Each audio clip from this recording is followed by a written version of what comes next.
Hello बच्चों, science दर्शन channel में आपका स्वागत है। आज हम आपके बीच आए हैं टेम्परेचर के मात्रक को लेकर के, यानी कि द यूनिट ऑफ टेम्परेचर, जिसको हिंदी में कहा जाता है तापमान का मात्रक। यानी कि तापमान को मेजर करने के काफ़ी सारे तरीके हैं, लेकिन उसमें से हम कुछ महत्वपूर्ण तरीकों के बारे में बात करने वाले हैं। यानी कि जैसे हम बात करेंगे दूरी का। अब दूरी की अगर हम बात करें तो उसमें क्या होता है, उसको आप मीटर में माप सकते हैं, उसको आप किलोमीटर में माप सकते हैं, उसे आप सेंटीमीटर, गज, बहुत तरीके से उसको मापा जा सकता है। तो उसी तरह से तापमान को भी मापने के कई सारे तरीके हैं। डिग्री सेल्सियस है, फ़ारेनहाइट है और केल्विन है। डिग्री सेल्सियस, फ़ारेनहाइट और केल्विन है। तो सामान्यतः जो यूज में आते हैं वो आते हैं आपको डिग्री सेल्सियस और फ़ारेनहाइट, ये दो सामान्यतः यूज में। जैसे कि फीवर वगैरह मापने के लिए हम लोग जो 98 फ़ारेनहाइट या 100 फ़ारेनहाइट, तो फीवर जब भी, बॉडी का टेम्परेचर जब भी मापा जाता है तो थर्मामीटर में फ़ारेनहाइट ही जनरली होता है। डिग्री सेल्सियस टेम्परेचर, दिन का टेम्परेचर, शाम, सुबह का, शाम का और सब जगह, यानी कि फ़ारेनहाइट से ज़्यादा इस्तेमाल डिग्री सेल्सियस का होता है। हमारे पास केल्विन का इस्तेमाल नहीं है, हम लोग जनरली अपने लाइफ में नहीं करते हैं, लेकिन केल्विन बहुत ही इम्पोर्टेंट यूनिट है तापमान को मापने के लिए। तो हम यहाँ पर जो बात करेंगे वो बात करेंगे तापमान मापने का सामान्य मात्रक। तो जो तापमान है उसको मापने के लिए सामान्य मात्रक जो हमारे पास है वो है डिग्री सेल्सियस। तो डिग्री सेल्सियस हम तो आपको पहले बताया, मतलब दिन का टेम्परेचर, कोई किसी भी चीज़ का टेम्परेचर मापने के लिए हम लोग डिग्री सेल्सियस का इस्तेमाल करते हैं। जो फ़ारेनहाइट, जो दूसरा जो हम बताया, उसका मैथ में इस्तेमाल है, लेकिन साइंस में उसको कहीं लेकर चला नहीं जाता है। चूँकि फिजिक्स हो या फिर केमिस्ट्री हो, फ़ारेनहाइट का कहीं कोई ज़्यादा इस्तेमाल नहीं है। तो ये केमिस्ट्री अभी हम पढ़ा रहे हैं तो आपको उसके बारे में बात नहीं करेंगे, केवल आप ये जान लीजिए कि फ़ारेनहाइट भी एक यूनिट होता है। जिस यूनिट का इस्तेमाल होता है उसको केल्विन में मापा जाता है। तो सामान्य मात्रक आपका हो जाता है डिग्री सेल्सियस, जिसका सिंबल होता है ये। डिग्री सेल्सियस का सिंबल आपका ये हो जाएगा। दूसरा जो एसआई यूनिट है जिसको हम लोग केल्विन बोलते हैं, उसका आपको हो जाता है सिंबल के। अब जो है एक स्केल पर जो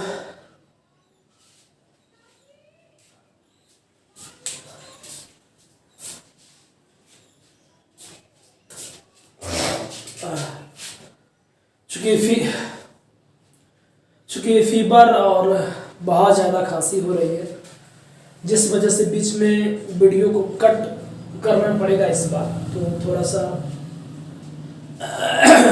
बुरा मत मानिएगा।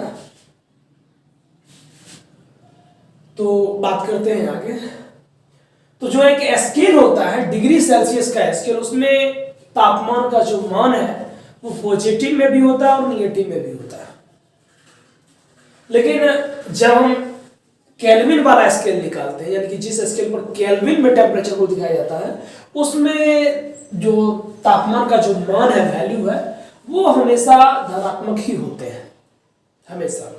निगेटिव मतलब 0 से नीचे नहीं होना। एक्चुअली इसलिए कि केल्विन का जो निगेटिव मान होगा वो इतना ज़्यादा कम हो जाता है, इतना ज़्यादा कम हो जाता है कि उतना टेम्परेचर संभव नहीं है, उतना टेम्परेचर कहीं क्रिएट आसपास नहीं हो सकता है। तो इसलिए उससे नीचे होने, जो अब नहीं है हमारे आसपास या हमारे पृथ्वी पर कहीं ऐसा टेम्परेचर नहीं होता है, तो फिर उसके बारे में बात करना बेवकूफ़ी है एक तरह से। तो अब हम बात करेंगे कि केल्विन का तापमान और डिग्री सेल्सियस के तापमान में डिफरेंस क्या है, दोनों के तापमान में क्या एक संबंध है, ये हम बात करने वाले हैं।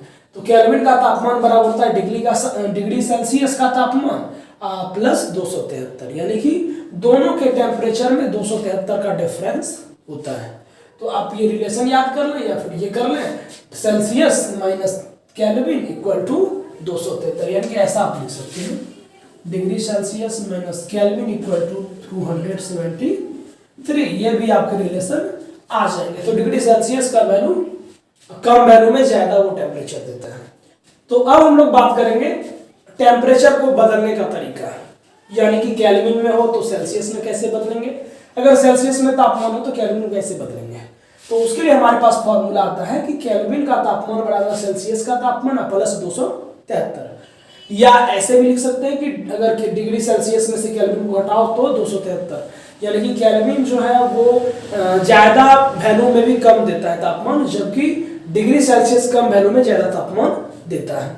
तो ध्यान रहे कि ये कम वैल्यू में ज्यादा तापमान देता है, इसका मतलब है कि इसका वैल्यू निकालने के लिए अब क्या करेंगे, केल्विन में 273 जोड़ देंगे, यानी कि एक रिलेशन ले आएंगे डिग्री सेल्सियस बराबर केल्विन प्लस 273। अगर आपको डिग्री सेल्सियस निकालना हो तो आप केल्विन में 273 जोड़ देंगे।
तो अब हम बात करेंगे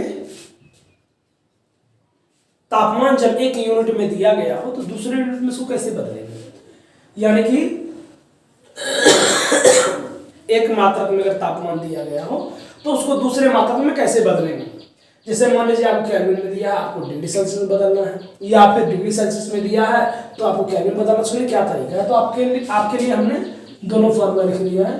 केल्विन तापमान बराबर सेल्सियस तापमान है प्लस 273। अगर सेल्सियस ताप है तो आप सेल्सियस ताप अगर आपको निकालना है तो केल्विन ताप में से 273 को घटा देंगे। तो यहाँ पर देखिए एक सवाल आ रहा है कि 273 केल्विन को डिग्री सेल्सियस में बदले, तो सेल्सियस में बदलने के लिए फॉर्मूला आप नीचे देख रहे हैं, नहीं तो क्या हो जाएगा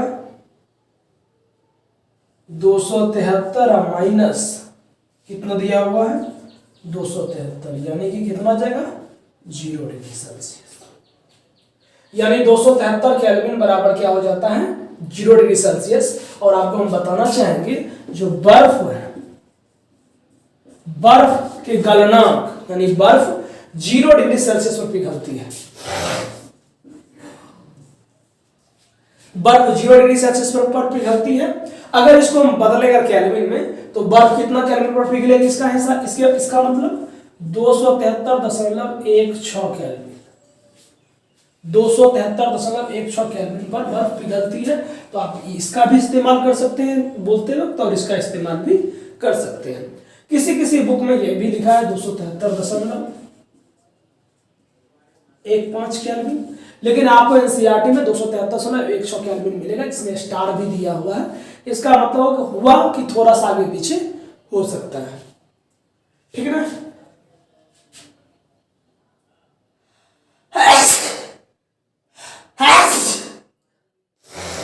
बहुत खांसी हो रहा है।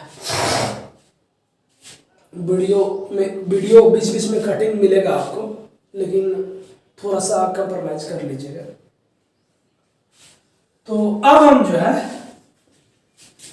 बात करेंगे बर्फ के क्वथनांक पर, जिसको बोलते हैं बॉइलिंग। तो बॉइलिंग पॉइंट जो होता है वो बर्फ का होता है 200 डिग्री सेल्सियस। अगर 100 डिग्री सेल्सियस को अगर आपको केल्विन में बदलना है तो केल्विन में बदलने के लिए हम लोग क्या करते हैं डिग्री सेल्सियस में 273 जोड़ देते हैं, यानी कि बॉइलिंग पॉइंट क्या हो जाएगा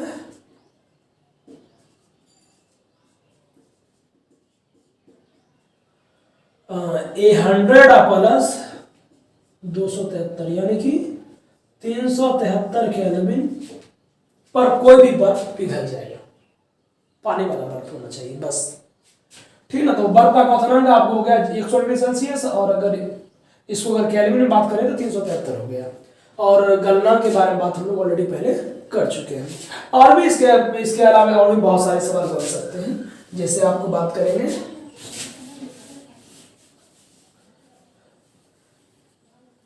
-20 डिग्री सेल्सियस को केल्विन में चेंज करें।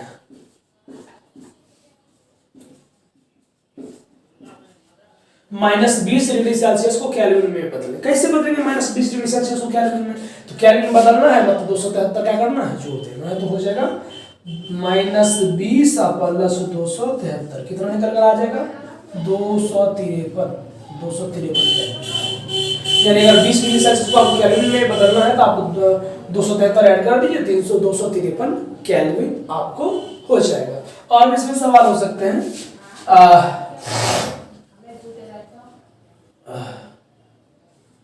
200 केल्विन को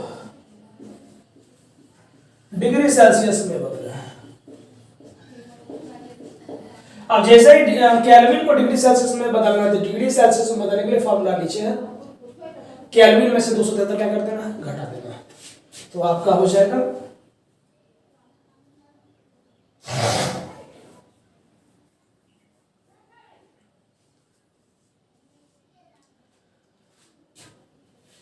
तो क्या हो जाएगा 200 माइनस 273 यानी कि -73 डिग्री सेल्सियस। और हमने पहले बात कर लिया कि डिग्री सेल्सियस माइनस में हो सकता है, केल्विन माइनस में नहीं होंगे, लेकिन डिग्री सेल्सियस माइनस में भी होंगे और प्लस में भी होंगे। तो यहाँ पर आप -73 डिग्री सेल्सियस है, कोई दिक्कत नहीं, ये वैल्यू संभव है। और हम और भी 2-4 सवाल की बात कर लेते हैं। 500 केल्विन को डिग्री सेल्सियस में बदले हैं। एक चीज आप ऐसे भी याद रख सकते हैं, डिग्री सेल्सियस का मान छोटा होता है, केल्विन का मान बड़ा होता है। आप इस बात को लेकर निश्चिंत हैं। तो जैसे ही आपको डिग्री सेल्सियस में बदलना है तो आपको इस वैल्यू को छोटा करना पड़ेगा। आप छोटा कैसे करेंगे, घटा करके या बढ़ा करके, ये सोच लीजिए। यानी 273 घटाएंगे तब वैल्यू बढ़ेगा, या फिर 273 जोड़ेंगे तब वैल्यू बढ़ेगा। तो स्वाभाविक है अगर 500 में से 273 घटाएंगे तो वैल्यू छोटा होगा। तो जब भी आपको डिग्री सेल्सियस में बदलना हो तो आप क्या करेंगे कि दिए गए मान में से 273 घटा दीजिए, तो हो जाएगा आपका 500 माइनस 273 यानी कि वैल्यू कितना हो जाएगा 227। तो आपका 500 केल्विन बराबर हो जाएगा 227 डिग्री सेल्सियस। अगर मान लेते हैं आपका 473 केल्विन अगर हो जाता है, 473 केल्विन को अगर आपको डिग्री सेल्सियस में बदलना है तो डिग्री सेल्सियस में हमने पहले ही बताया, क्या बताया है कि केल्विन का मान छोटा होता है, केल्विन का मान बड़ा होता है, डिग्री सेल्सियस का मान छोटा होता है। आप छोटा कब करेंगे, जब इसको घटाएंगे। इसमें से क्या घटाएंगे 273 यानी कि 473 माइनस 273 यानी कि क्या हो जाएगा 200 डिग्री सेल्सियस। अब जस्ट एक अपोजिट क्वेश्चन ले लेते हैं हम। 20 डिग्री सेल्सियस में कितने केल्विन होंगे 20। अब अगर डिग्री सेल्सियस है, डिग्री सेल्सियस को जैसे अगर केल्विन बनाना हो तो स्वाभाविक केल्विन का मान, केल्विन ज्यादा वैल्यू देता है। ज्यादा वैल्यू कब देगा, जब हम जोड़ेंगे, जब हम क्या करेंगे जोड़ेंगे। यानी कि आपको इसको बड़ा करना है तो 200 आप प्लस 273 ऐड करते हैं तो कितना हो जाता है 293 केल्विन। यानी कि 20 डिग्री सेल्सियस बराबर हो जाएगा 273 केल्विन।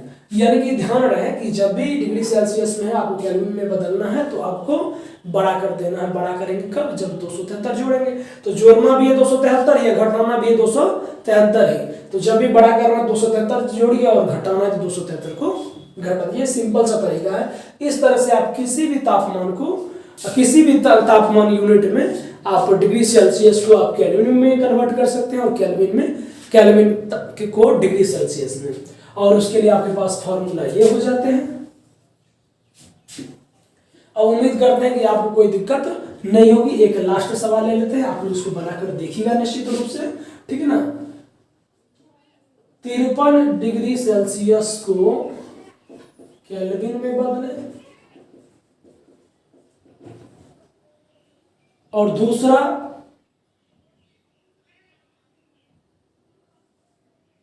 300 केल्विन को डिग्री सेल्सियस में,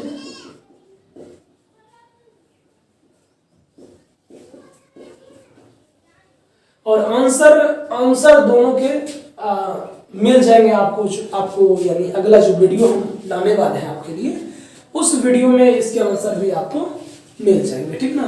तो इस तरह से मेरा ये टॉपिक आपको बहुत पसंद आया हो, अगर मेरा वीडियो अगर आपको अच्छा लगा हो तो आप मेरे चैनल साइंस दर्शन को निश्चित रूप से सब्सक्राइब करें और कमेंट करें, और कुछ अगर दिक्कत अगर हो तो आप कमेंट के माध्यम से हमसे पूछ सकते हैं।